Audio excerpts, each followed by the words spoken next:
Welcome to House of Origin. I'm your host, Eddie G.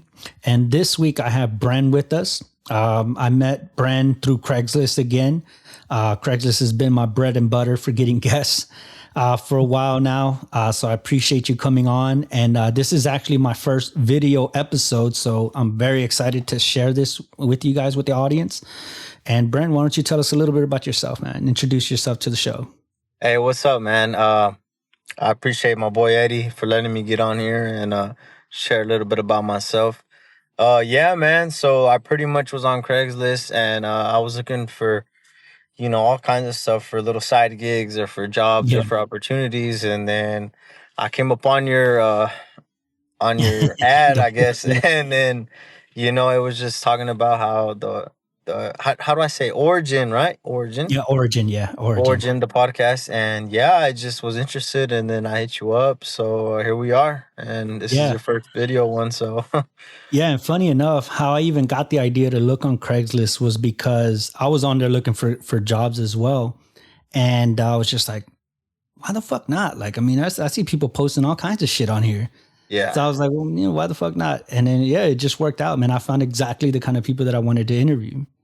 Yeah, no, that's cool. Yeah, I mean, I see it more as like people can go out there and put themselves out there or look for opportunity or just expand more on what they really want to do in life because when I first came out here to Dallas, that's the first thing I was on. I was on Craigslist and it was actually around this month in December that we're in right now, last year, and I was looking for a job and I found it in about like a couple weeks it took me. So I mean, yeah, I really like Craigslist. Yeah, I mean, sometimes it just works out. But I will say this, man, I got some fucking interesting people that hit me up, man. Like Yeah. weird ass fucking people, man. Just fucking weird. Yeah, And there's some weirdos on there. You gotta watch out. yeah, man. And like one guy was even like hitting on me, bro. He was like, yeah, I can't wait to hear your voice on the next episode. I was like, what the I had block. I just Yeah, you blocked gotta that do dude. that What real the quick. fuck, man? But you did say you did you grow up in West Texas? Yeah, so not many people will know the name, but I grew up an hour from Lubbock, Texas. Okay. Yeah. It's a small town named Denver City, Texas, where it's a major oil field town. Hmm. So I was born and raised there pretty much.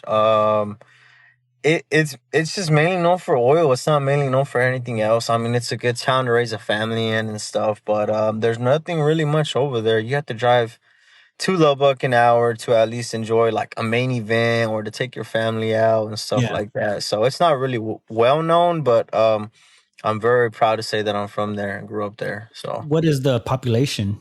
Do you know? wow, that is a very good question. I know it's probably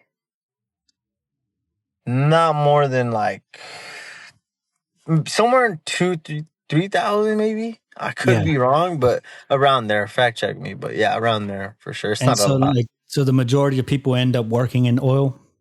Yeah, if you're not really there for oil, then you're really gonna waste your time Hmm. because it's mainly just there for oil field. That's really Yeah. much it. So what was it like growing up in a small town, in an oil town? Like what kind of things were you catching on to as you were a child? So I would say I was only child for a while, for about 6 years old. So I was 6 years old. And a small town, like it's either hit or miss. It's either you're gonna be one of these kids that grows up lonely, right? Okay, so I grew up lonely as a lonely child for 6 years. So it's either one or two routes. Either you grow up and you have all these things handed to you, right? And you're not used to sharing things or anything like that. And you become like this kid that can be like, okay, I'm on top of the world. Nobody can touch me. Nobody can harm me. I'm used to everything handed out to me. Or you can go this other route where it's like, okay, I grew up with cousins and I had to share everything and I would get my ass beat. Like my Mhm. cousins, which I took it for granted. I really did because I was like, okay, I'm the spoiled kid that I would get everything handed to me and I got all the toys I wanted and my dad, spent all this money, my parents did, on me. But on the other hand, I had these cousins that were like, hey, bro, like, we're going to bully you. and we're going to kick your ass, and we're going to get you ready for the real world. So For the real it world, was a yeah. real blessing, I would say, growing up in a small town like that, because I had cousins that were older that were like beating my ass and were never soft on me. Like they taught me like, hey, bro, like this road is tough. And you may not Yeah. understand what we're doing for you right now, but you're gonna understand later. So I didn't get that until I was older in life. But yeah, I really had to adapt to that because I was real spoiled and I was real sensitive. But Hmm. then I had these cousins that just that really blessed me in life. So yeah, it was a really blessing. It was a real blessing in disguise, I would say. And how many? So do you have siblings after that? Now you have siblings? I only have one sibling, and she's a sister, and we're Okay. 6 years apart. So she is what, right now she's 18, yeah, and I'm Hmm. 24. So And what is you guys' relationship like? it's real good, I would say. I would say we grew up different because my parents divorced when I was like a sophomore, and she was Hmm. about, I guess I would say seventh, eighth grade, maybe, or maybe younger. I may be wrong. But our relationship it's good. I wouldn't say it's the best. Maybe it's a lack of me, but we grew up on two different circumstances of the world right now, right? So I grew up where like nobody gave a fuck about how I felt or what I was going through. You know what I mean? But Hmm.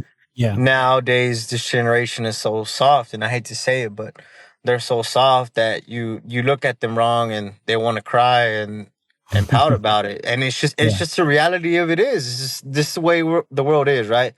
Yep. And when I felt offended or I felt some type of way, my cousins would laugh at me and say that I was, being just a little bitch, you know what I mean? But Yeah. now this generation comes along and it's just like we look at them wrong and then they want to cry and say that they feel offended and they're emotionally damaged. So it's I hate to get off topic, but I love my sister to death, and I maybe feel like there was a lack of me that didn't teach her from right and wrong. Okay. Okay. And then, so what was that like going through a divorce? At that age. So thankfully, I would say my parents, like, they were they're very mature for their age, 18 and 18, 18 and 19 for having me. So they never like got to live a life of freedom. I would say they were always like slaving just to make sure that I Mhm. was fed and alive.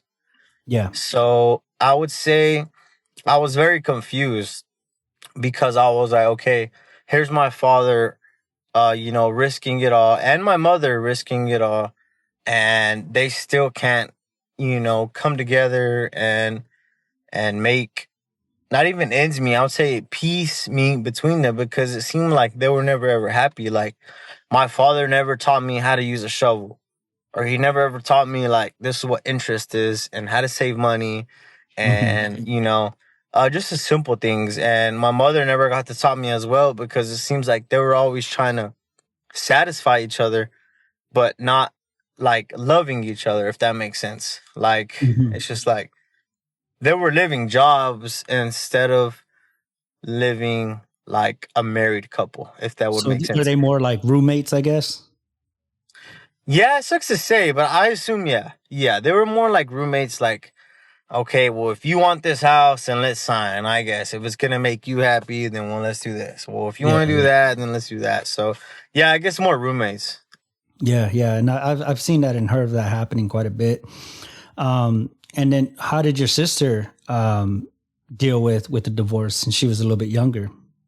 So she was at around that time, she was very confused and she really didn't understand it all because she was mainly like more focused on like iPad or the school. So she took it Yeah. very like, I'm confused on what's going on, but I kind of understand. So she was just kind of in the middle of it. Where to me, I was just like, I know what's going on, but I want to run away from it. I don't want to face it, and I just want to like go and smoke weed with my friends and just kind of forget about it. So she took it the hardest, I would say. Yeah. And does she still live there in West Texas? No, so her and my mother recently moved to San Antonio, so they're adapting and adjusting to the environment different from West Texas, San Antonio, but I would say that she's still adapting to that lifestyle to this day. And do you have a relationship with your father? Oh yeah, no, that's like my best friend. That's like my ride or die. So I mean, I can't judge him because at 18 years old, I lived a different life than him. So it's kind of like, hey, I don't comprehend you, but I do understand you. You Mhm. love my mother, and she loved you in different type of ways, and yeah, no, he's just my best friend. Like, if tomorrow somebody put a gun in my head and was like, "Hey, you have to do this for your father," I would do it in a heartbeat, and I would do it for my mother, and I would do it for my sister. But anybody else, I wouldn't do. But no, I love both my parents to death. I really do. That's good. And what do your parents do? So my father is an oil field. He works in the oil field. He's a pumper. He Mhm. goes and checks on the wells. He checks the amount of barrels of water and then the oil and the gas and stuff Yeah, like that. So he'll go and check that. My mother, she works EMS, an ambulance. yeah, So yeah. she'll go on the call outs and stuff like that. And that's she's probably seen a lot of stuff then. Yeah, so she's seen a lot. I can't do what she does because I'm a very emotional person like my father, and she's not. She's kind of like, oh, well, this kid busted his head open today or passed away today and stuff like that. So I Yeah, they couldn't do get what she does. desensitized to it. Yeah, it's just they Yeah. see it all the time. It's just a job. Yeah, it's normal to them, but yeah, man. So growing up, did you think you were going to go into oil as well? No, I really didn't. I was kind of like, my mother and father, even though they went through what they went through, they always told me like, hey, you can do whatever you want in this life, like no matter what. They always tell me that. But there came a time where I was just like, hey, I don't really want to live this oil field lifestyle. Like, I want to kind of do my own thing and kind of do what we're doing right now. So. What did you want to do when you were younger? Like, what were your dreams of growing up Uh, to do? so when I was younger, I looked up to this one YouTuber. His name was Adam 22, and I kind of saw Oh that yeah, he was no jumper, on the right? it. Yeah, yeah, no jumper. He was interviewing these rappers and these skateboarders and these porn stars and YouTubers, and I looked up to him a lot. I was just like, man, I want to be not exactly like this guy, but I want to do what he's doing. Interview these people that don't have a voice and they have a platform to show what they're about and what they're trying to accomplish in life. And that's all I wanted to do. But I mean, over time, it just changed. It just really changed. Yeah. So, what are your aspirations now? My aspirations now, I would say like I became very numb to life recently because with my parents' divorce and the communication between my mother and father whenever there and my sister. So I felt like it was always my fault. I always put that bar like the how would I say it? I always put the blame on me. Like it's my How fault so? that my family can't get along. Why did you think it was And your fault? because I felt like I was the only one that can change that. Like my father could never change that, my mother, my sister. So I'm kind of like in the middle, right? I have a relationship with all three of them, and I can control the outcome on if they communicate or not. So I always felt like if I got my shit together, I could bring all of them three together because I did it one time on my 21st birthday. I was just like, hey, I don't want money. I don't want gifts. I don't want anything. I just want all of us to have dinner together. So we did, but my mother drove separately, and the us three, my sister and my father, we drove back home. And then after that, it hit me real hard. Like, man, I don't want fame. I don't want money. Like, I just want one day where all of us can come together and just hang out and be at peace. So Mhm. that stuck with me, right? So now I'm 20. I was 23 or 24 at the time, and I was just like, well, I'm 24 right now, but maybe it was in 23 or 22 where I was just like, I don't want fame. I don't want money. I just want me, my mom, my dad, and my sister to hang out and for everything to be okay. So now that it happened a couple months ago, I just felt like I'm kind of numb at life. If you know what I mean. Like, Mhm. all that's all I ever wanted in life was my family back. Because I see Yeah. all these families together. Like I can see the richest person, the billionaire, I can see the trillionaire, I can see whoever. But then again, like I see this family, this mother, father, this daughter and son, like eating at like Dairy Queen, or they're at Goodwill and they're not shopping and they're happy together, and it just make me tear up. Like, damn, like that's the shit I want. You know what I mean? I Yeah. want my Yeah. family back. And now that it happened, I'm just like numb to life. Like, I just feel like I can die happy, which is sad to say, but it's just the truth. Like, you feel me? Like, Yeah. It's crazy how those little things can have the biggest impact. yeah. Because I kind of grew up the same way. So my dad left when I was 7 and Oh just fuck, took I'm off. sorry to hear Yeah. that. Nah, you're good, man. I appreciate Yeah, it. But he was a piece of shit, man. He was a yeah, piece of shit. You know, yeah, he was a drug addict. He was an alcoholic. Bailed out when I was about 7, and that was it. So before he left, when he was still around, he wouldn't let my mom work. So I did have my mom, forever, or yeah, up to that time. And then once he left, she had to start working, and that was it. Like I'd lost that family, like you said. I lost the affection, the love, the compassion, and then I just ended up growing up on the streets. Which, like most kids from those neighborhoods with no support system at yep, home, you tend to gravitate to what else is around, and that's your friends. And when they're doing fucked up shit, you're gonna get involved in that fucked up shit eventually. yeah, Um, so I do know what you mean, man. I for the longest wanted that as well, and I have a daughter now, and me and my daughter's mom aren't together, and it. Hearing what you're saying about how the divorce impacted you, it makes me think about my daughter as well. But you know it's a part of life for some people, unfortunately, and it sucks because you're saying that you're the reason that this happened or couldn't happen. But a lot of times, everybody's an adult. Everybody knows what they want and what makes them happy. And unfortunately for them, it just seems like being apart, they can actually live the life that they want. yeah, correct, yeah.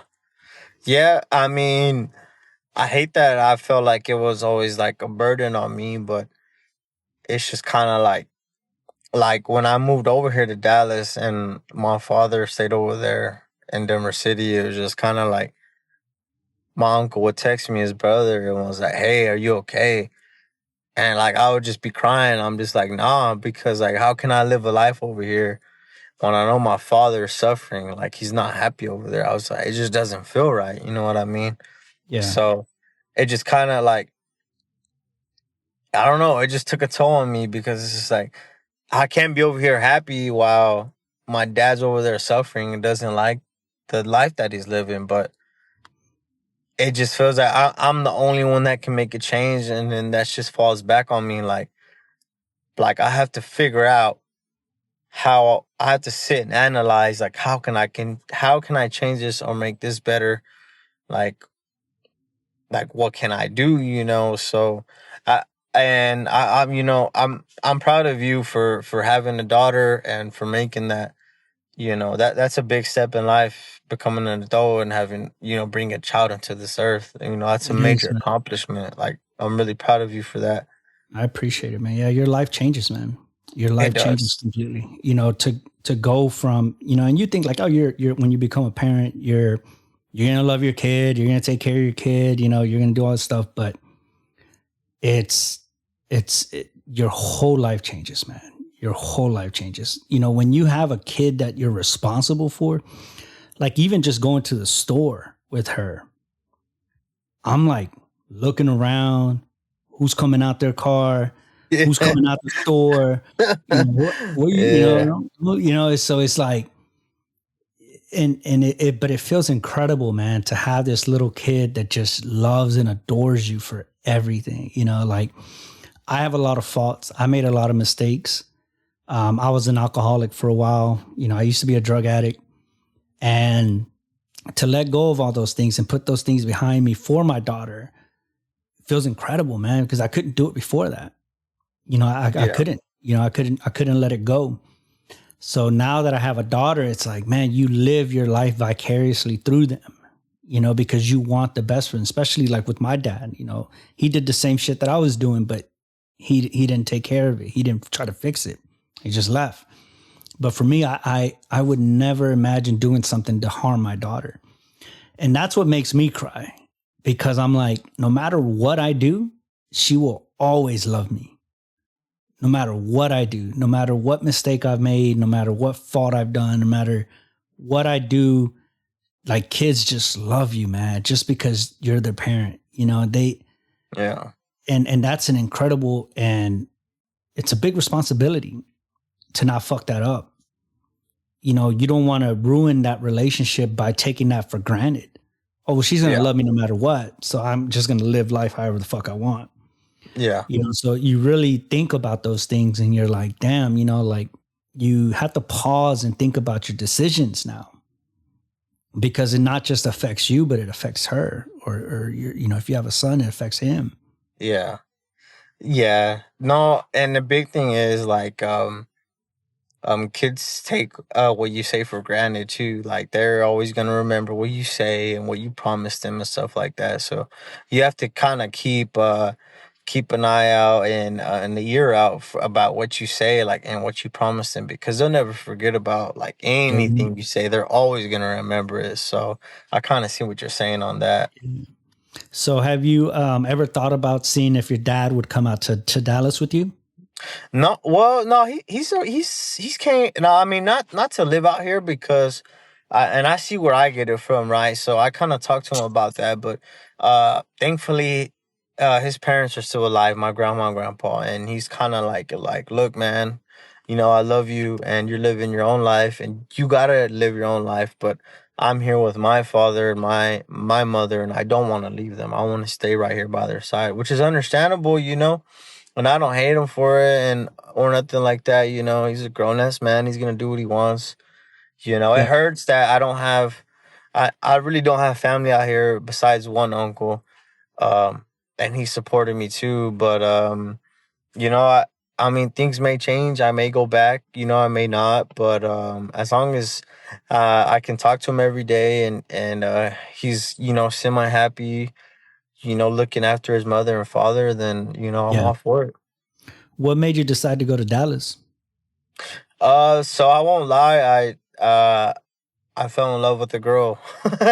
Yeah, And we have a very good relationship, and we met over there in Lubbock. We became very close, and I followed her out here, if you could say. I really did, and I don't regret it at all. I love Dallas a lot.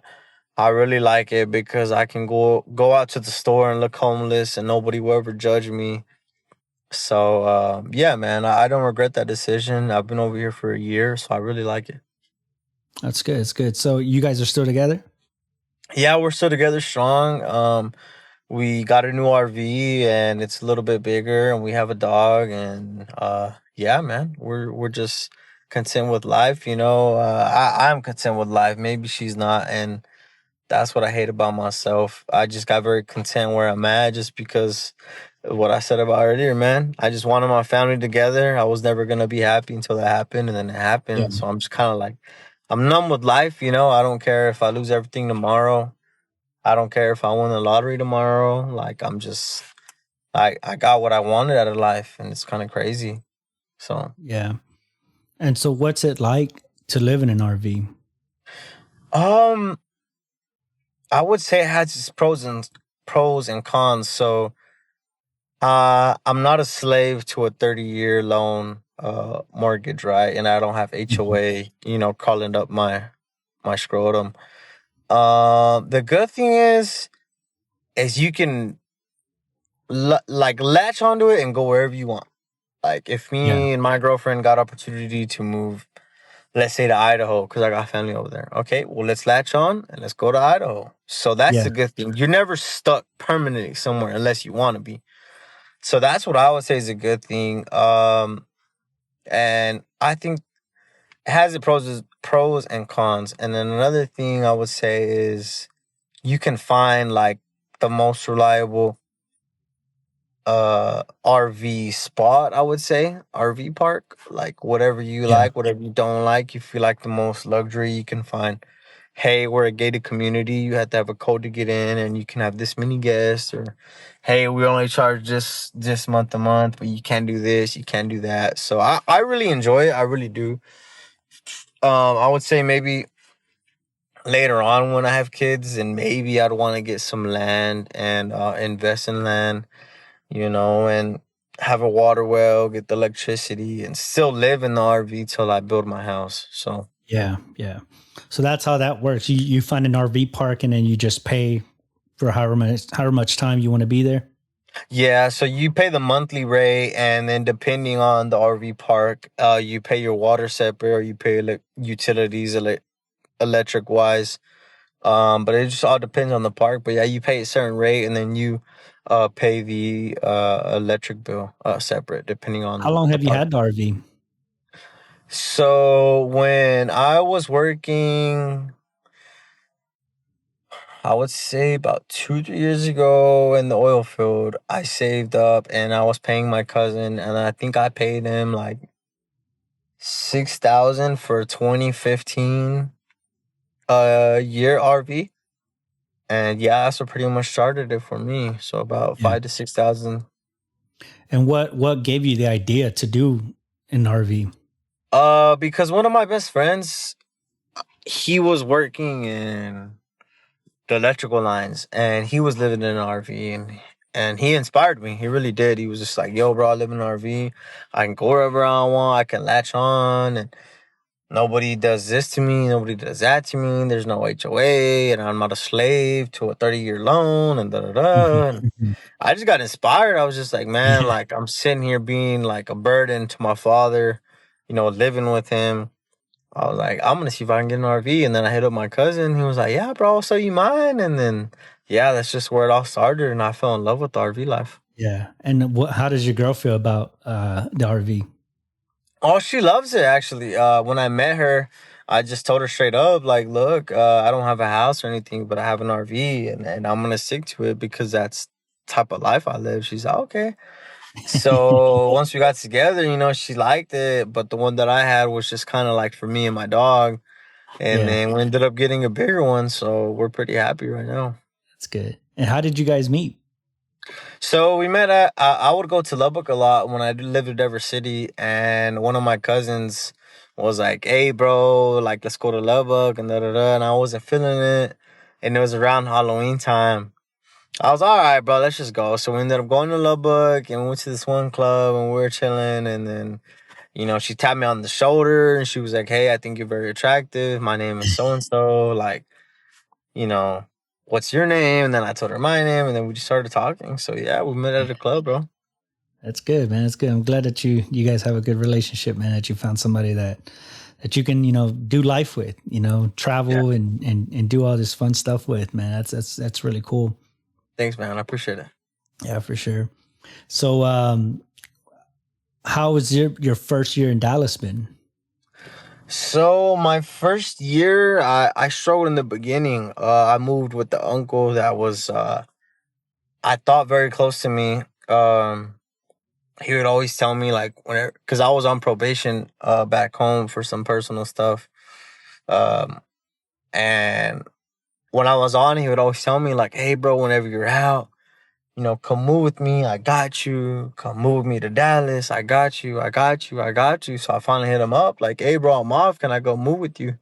And then this was like in late November. And he's like, "Yeah, bro, I got you." And da da da. I was like, "Okay, cool." So I grab all my stuff. I grab my dog, and I go and move in his house. And then it was the time when Donald Trump got elected president again. I Mm-hmm. guess I'm assuming. I don't know what. I remember it was a year when everybody was trying to get a job and you couldn't even get hired at McDonald's.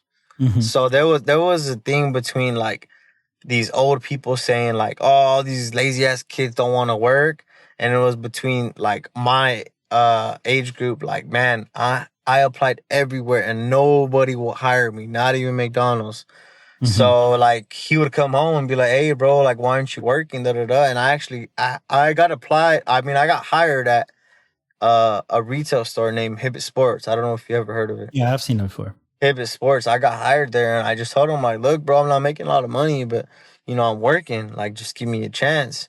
because I really want to make a life for myself over here. Hmm. And then no, he didn't believe me, bro. He ended up kicking me out on the streets. So um he was, hey, bro, just get your shit and get out because I feel like you're not applying yourself or trying too hard enough. And I was like, okay, bro. I had no hate towards him. I was just like, okay, man, I appreciate it. Thank you for the opportunity. And I got all my stuff.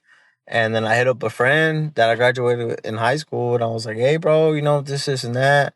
I got kicked out, but I can help you with whatever groceries you need or financially. And he said, yeah, bro, come stay with me. And I stayed with him for about 3 weeks, and then I finally found an electrical job, and then yeah, my father brought my RV over here. I got to RV park, and then yeah, bro, I would say I have a trouble of like being a slave to a job and Hmm. staying at a certain rate because I get opportunities where people like the way I am and the way I talk, and they offer me a job with more money financially, so that's where I struggle with the most because people want me to stay at a certain job and make a certain rate and be a slave. But just the way I was raised and my father taught me, like, I have to keep going to the next thing that will, adapt me or, Yeah, absolutely. give You me a never want to better settle. opportunity. Yeah, you never want to settle and just stay stagnant. Yeah, so that's just my problem right now. But man, Dallas has been great to me and I will never take it for granted. That's awesome. Yeah, because I was actually born in Dallas. So all my mom's side of the family lives in Dallas. Oh, really cool. Yeah, I Yeah, love so it. I love it, man. yeah, I love going to Dallas too, man. It's fun. And I always say that I've said this a bunch of fucking times, but people from Dallas love being from Dallas, man, and they love to tell you. Fuck yes. You hear it a lot, bro. Like, all right, I get Yeah, it, bro. it's so funny, man. I always tell my cousins, I was like, man, like anywhere you go, people are gonna find out eventually from one of y'all that y'all are from Dallas, man. It's Yes, so bro. funny. Yeah, they want to But make it no, it's known. cool, man. I love Dallas too. It's a lot more fun stuff to do there than there is here in Houston.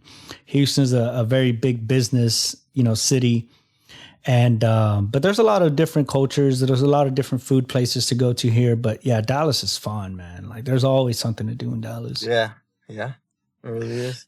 So let me ask you this, and you don't have to go into it if you don't want to. You mentioned that you were on probation for some personal things. Did you have to do any time? So yeah, what happened was the reason why I didn't do time. To me, it was time because it was new to me. But I had it was at the end of the year, about in 2021, 2022, and anybody can find me because they can look it up and find everything. I had driven to a bar in Lubbock, and I was in one of my cars, and I was going back to my grandfather's ranch, and I got pulled over. They caught me for drinking and driving. So, I went to jail the first night. I got bonded out, and then they ended up telling me like, "Hey, you're gonna have to do like 3 days in jail." And I was like, "Fuck!" I was like, "I don't want to do that shit." And they're like, "Nah, you have to. It's mandatory." So, yeah, I had to spend 3 days in jail over there in West Texas, and I just did not like it. And they were like, yeah, well, you have to do that and then spend a year in probation. So I was just suffering, living the life I didn't want to over there for a whole year on probation. Yeah. So, What were those 3 days like? so when I first went in, I'm not gonna lie to you, I was very scared. I was just like, fuck, I can't trust nobody. But there was when I went in there was a jail on the right side that was full of like crazy motherfuckers that like wanted to fight. Like for a fact, they wanted you to go in there and fight them. And on the left side was very calm, like Mexicans just chilling, like just knowing that they were about to get out, like in 2 days or 3 days. So they were like, we don't want to treat you like a piece of shit, so we're gonna put you with the people on the left side. And I was like, Yeah. fuck. And then they gave me that little mat, and I was like, all right, cool. But I really couldn't trust nobody in there. Like, nobody would really speak to me and stuff. There was this one guy that was kind of like coked up or like on meth and was just like, yeah, my fucking ex bitch, and da da da da da. I was like, okay, cool. But I was just sitting in the mat, and I just had my fish ready in case something would happen to me. And it was hard to sleep. Like, I got like 2 to 3 hours of sleep because I was just like, anybody could do anything to me. Um, And it but feels no, like that. Like you feel like you're in danger. yeah, like at a point I was just like I feel like I can die at any second. That's just the way I felt. But yeah, man, I just felt like people were out to kill me when I was in there, so I didn't feel safe at all. That's fucking crazy, man. I commend you for getting out of that situation, man. Yeah, it was So just what were the repercussions of having a DUI? Like what happened um after? the aftermath. I was at an oil field job, and when I told them what happened, because I came back on a Monday, they just kind of laughed and were like, "Nah, it's all good, bro. Like, you still got a job with us." Hmm.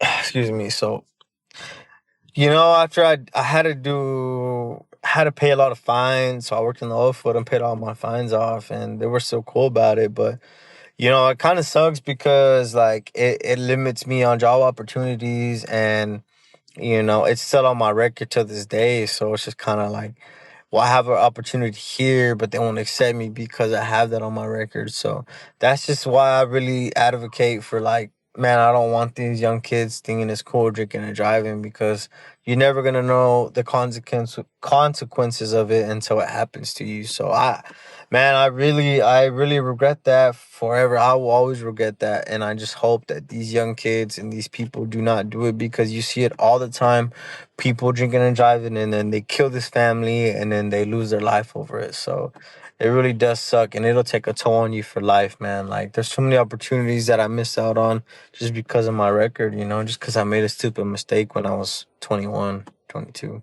Yeah, and I appreciate you talking about it, man. And I think it is important, for younger people to, or anybody at any stage of life. You take life for granted and you think that things will just stay sweet and normal for you no matter what you do, and then something like that happens and it doesn't just go away because you've changed, or you stop doing it. Like I said, I'm an alcoholic, and yeah, I've been in a lot of perilous situations, very stupid situations, things that I shouldn't have got out of. For some reason, man, I always say I'm the luckiest unlucky person in the world, because I have gotten away with so much, man, just by the skin of my teeth. And forever, man, I felt like I was unstoppable. I felt like I was invisible. Yeah. I'm doing all this shit and getting away with it. Like, you feel so empowered because you're Yeah. like, nothing can happen to me. Like, look at what I'm getting away with. And then, stuff like you said happens. And then now you got to deal with those repercussions. And it's not like you just wake up and it's just, oh, okay, I'm doing better, so it's going to go away. Like you said, you start missing out on opportunities. And I can't imagine, missing out on an opportunity for a mistake that you made when you were younger.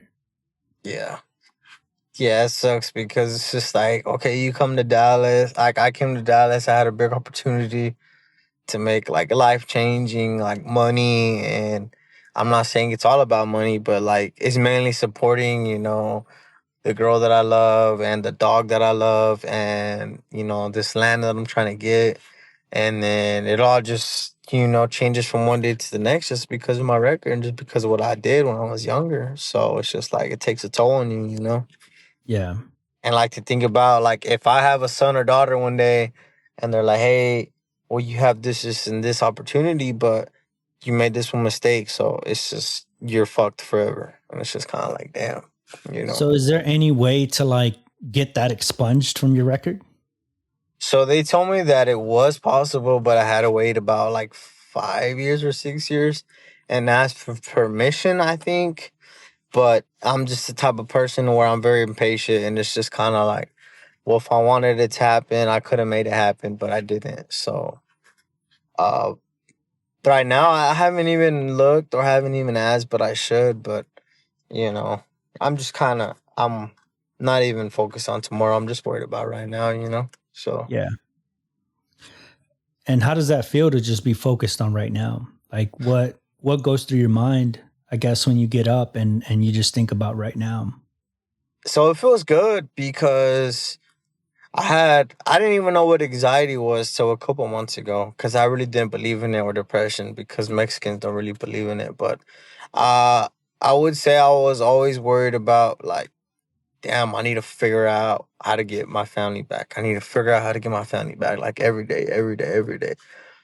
But now that happened, I'm just like, man, I'm worried about if I eat today, if my dog eats today, if my girl eats today. and that's it. Like, I'm not even worried about tomorrow.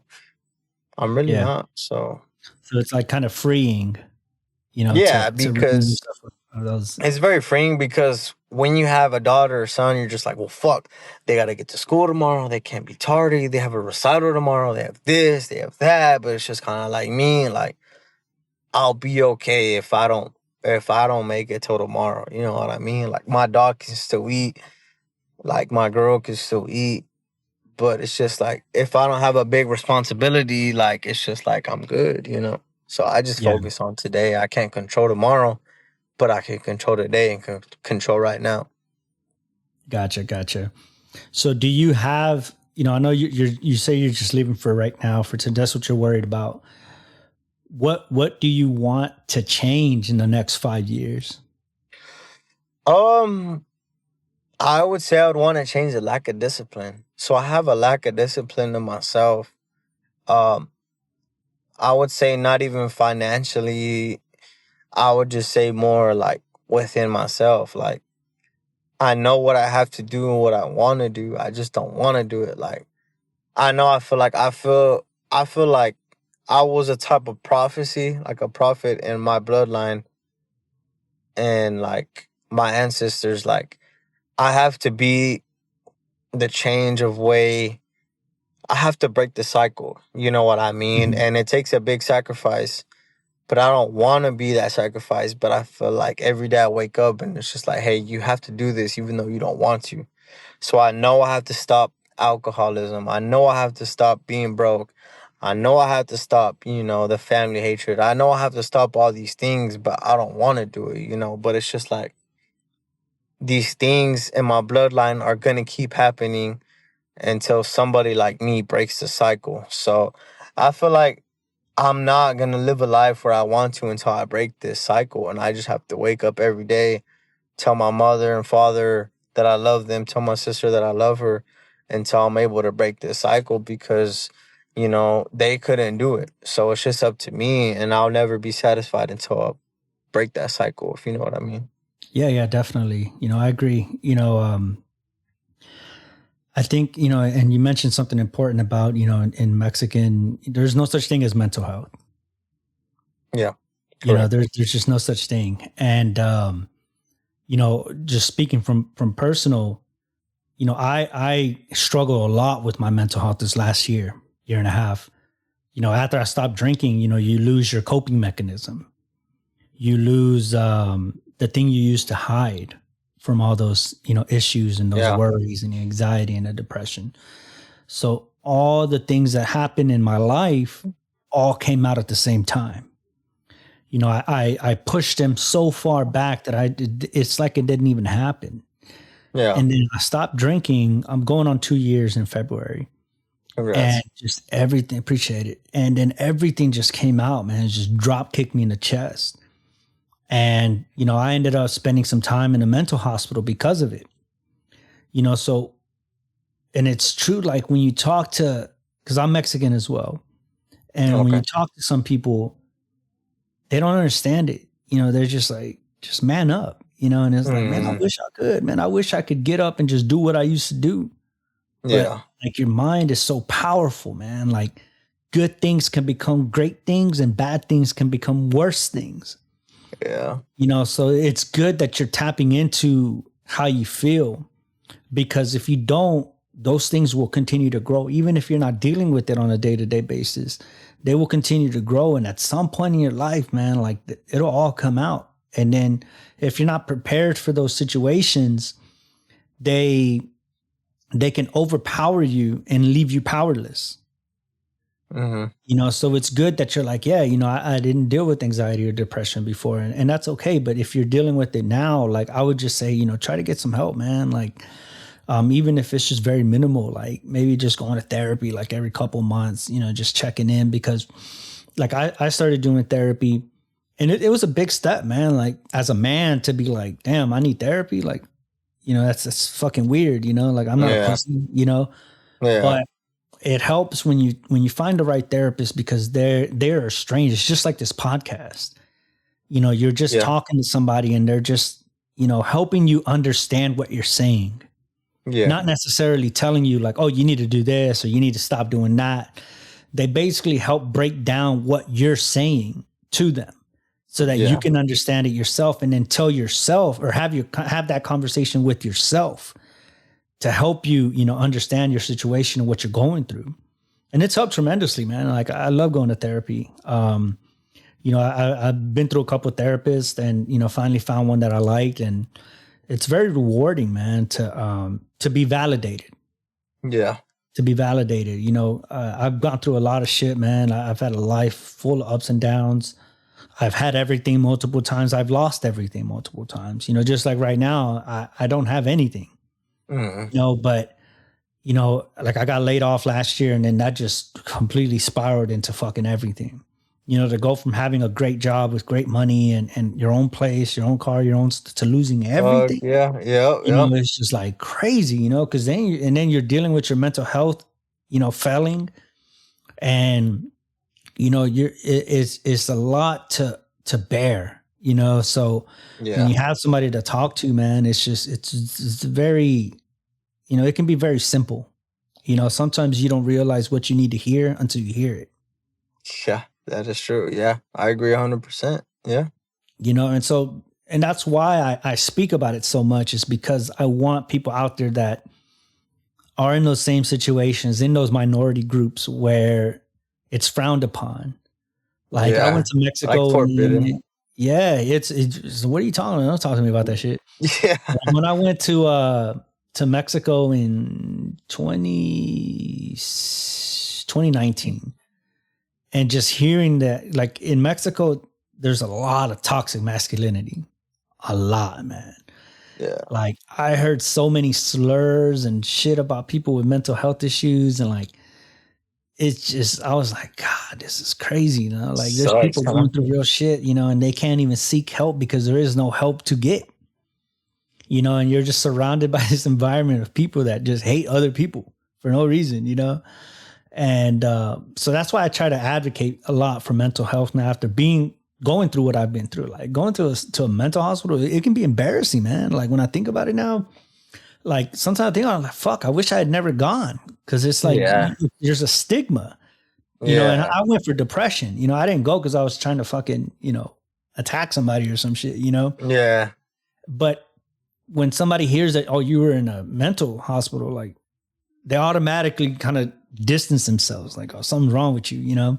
Yeah. But, when I was in there was a lot of different people, man, like from different backgrounds, people that were successful, they were millionaires, people like me that were just, in their 30s, just trying to get by life. There's people with, like there was one lady, she worked like in film and TV. She was like a credit in like all these films and shit. Same thing, man, alcoholism, drug addicts, and then there were some people in there with some real shit, some real heavy Yeah. shit, but man, it was very, I needed to go, man, because if not, I probably would have lost my life, Yeah. and so to think about it now, like as embarrassing as it can be some days, if I hadn't gone, then I probably wouldn't be here, period. Yeah. And I that's a mean, sad thing to think about, because when you feel like that, you feel like you would be gone and people wouldn't blink. You feel yeah. like if I were to leave tonight, people would just be like, "Oh, that's sad," and move on. Yeah. Like you feel, even though I do matter to a lot of people, I have people that love me, I have people that support me. When you feel like that, like that's why I say that your mind can be so powerful, because it can make you believe things that are not real, like that. Yeah. So at the same time, I'm like, man, like even if I don't believe it, it doesn't mean that it's not true. Like I do have people that support me. I do have people that I can reach out to. And going to the hospital, they teach you all these things. They teach you about how to navigate life when you feel like that. So it really helped, man. It really helped. I never imagined ever being in that situation. Like growing up, I was very tough, very hard, very cold, Yeah. very like, manly, it's like, fuck you, like, Yeah.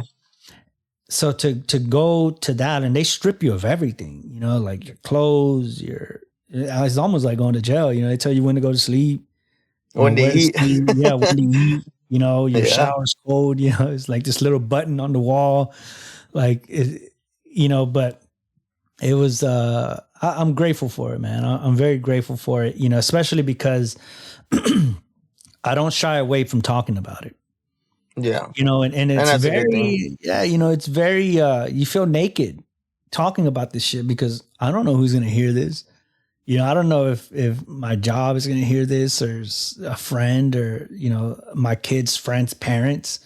Like, oh, this guy's a fucking alcoholic, drug addict, mental hospital. Like, yeah, stay away Hmm. from that fucking guy. But I don't care about that shit. Yeah. You know, I care about people like you know, that probably need to hear something like that, you know, to understand, like, don't let things get worse, you know, while you can still have a grasp on it, Yeah. you know, because I spent my whole life doing drugs and alcohol, man. Like, I started doing drugs when I was 8. I started Damn. drinking when I Oh was like 12 shit. or 13. Yeah. And I'm 36 now. So to go from a lifetime of like, I don't remember any of my life, man, like at all. And my 20s were the worst, man. Like I had some overdoses. You know, I would sell shit to buy stuff. Like I was doing drugs at work. You know, I was doing drugs everywhere. Like, and I was buying drugs from like the worst fucking people. You know, like going to these Yeah. really rough places and these very sad situations. Like one story that I think about a lot is when I was at the height of my drug use, I was on opiates really bad. And there was this, so the person, I was buying drugs from a friend's mom. She was like my Damn. connect. And she knew this lady that was dying from cancer. Just, she had like months to live. And she was like, she doesn't use the pills because she's dying. She doesn't care, you know? So she was like, do you want to buy them? I was like, yeah, of course. I'll buy whatever. So I used to go and it was like a fucking golden corral. Take your Damn. pick. And I would just say, give me all of it. Like, what can I, like, I'll just buy all of it. I don't care Yeah. what it is. Just give me all your bottles. And it was very sad, man. Like, thinking about being this 20-year-old kid, spending my entire check buying drugs from this lady that's dying in front of me. Like, every time I'd go back, she looked worse. But it didn't, I just like, I don't give a fuck, you know? It's just like, it's just about getting high and staying high, you know? So I think about that shit and I'm like, I never want to go back to that. You know, like I never want to go back to that. So we don't get to necessarily pick the cards that we're dealt, but we can deal those cards how we want to. You Correct. Yeah. know, and if I would have got help sooner, if I would have started going to therapy and getting on the right medications, like I probably wouldn't have been in a lot of those situations if I would have got help sooner. You know, and I think about all the kids that are in those situations with no parents, no siblings, you know, nobody there to show them love and affection, nobody there to tell them like there's resources out there. Like I Yeah. hope that they hear my story and they're like, damn, like this guy went through all that and still made it out on the other side. Like, yeah, but with help, you Yeah. know, I did it with help.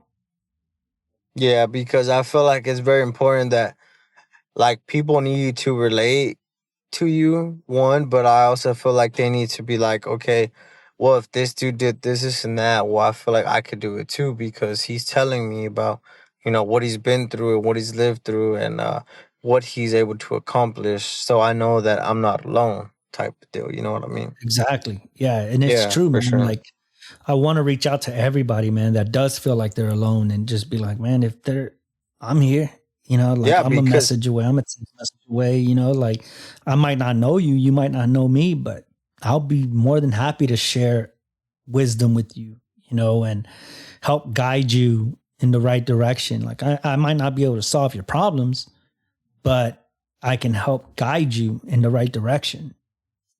yeah, because there's people, that are probably your age and or my age and they're going through worse things or there's stuff that they went through that they don't feel comfortable talking about, but they might feel comfortable talking to you about it. They might feel comfortable talking to me about it. So it's just like we gotta let these people and these men these hard men know that they're not alone. They have people to Yeah, talk to. There's resources out there.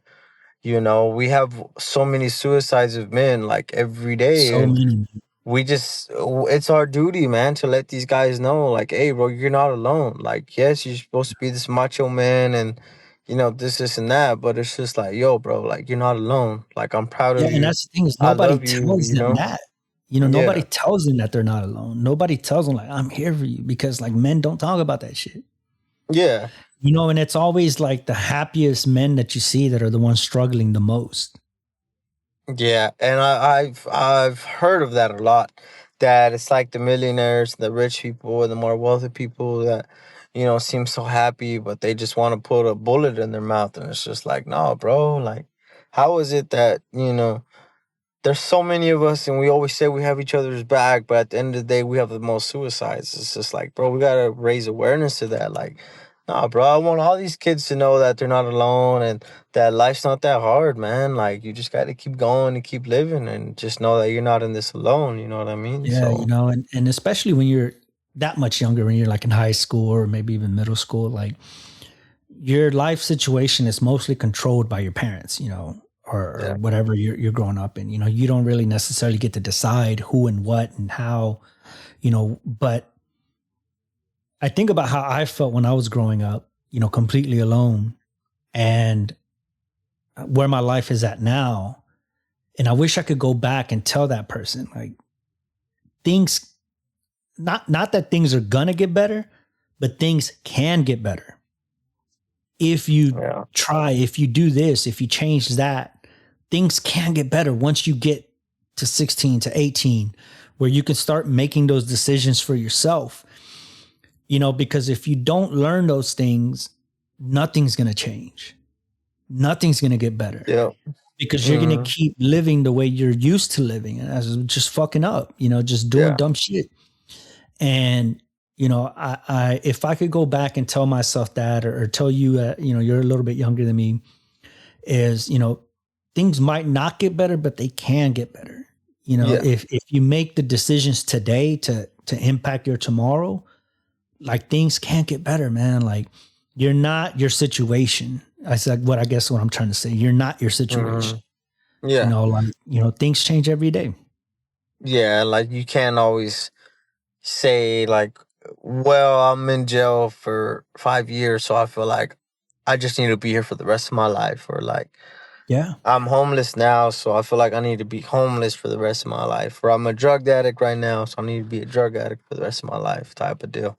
It's just kind of like, no, it's just maybe this thing is temporary, and you can get out of it tomorrow or the next day or a month yeah, or a year, type of deal. absolutely, man.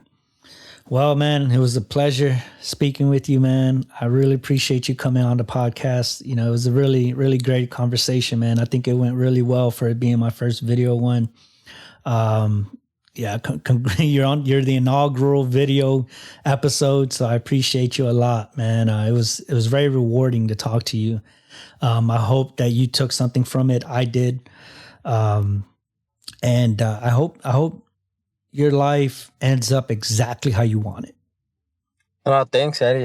Man, I really hope your podcast and what you're trying to do ends up very successful, because I feel like more people need this. The way we talked or conversated, and yeah, man. No, I appreciate you for letting me, come on here and talk my story, and giving me the platform to do it. So, Absolutely, man. you And you're know, welcome back anytime, man. If you ever want to come back, just hey, man, I got some stuff I want to talk about.